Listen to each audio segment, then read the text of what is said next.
So since we're supposed to talk on an agenda item, I'll talk about the vacancy, obviously. I'll tell you a story about a single mom, child of an addict, from the trailer park, a co-parenting, yet still single parent, on a social work salary, no local family, shoestring budget, in the sweltering heat, putting out 200 signs across this district, carrying the stories of countless local families, generation after generation, all of whom have trusted her with their stories,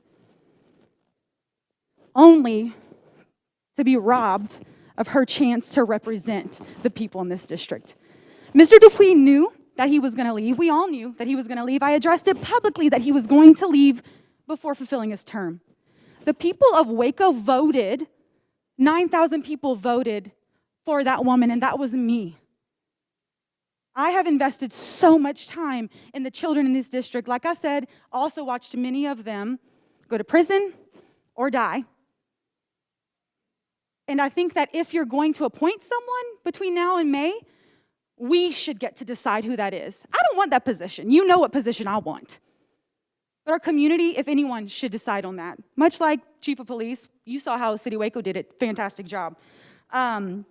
But I know Cary didn't make this choice without consulting his closest peers on the board. So because of this, I feel like the community should be on the forefront of making that choice. And that leads to the topic of trust. You cannot build trust with a community when you are unethical, when you don't give a dang. I don't want to curse, right, Susan? Don't give a darn about how they feel. You make decisions without them and claim that it's for them, right? So you were uninterested in the community who showed up to talk about Dr. Nelson, right? They showed up, but parents don't care. They showed up. You're uninterested in having us be there for the decision about Dr. Kincannon. I have nothing personal. I just believe in community voice, okay? And also, it was unethical, and Pastor Marlin said it, that our board president has a fiscal interest in her business partner getting this job. Like I said, it's not personal. This is about principle, okay?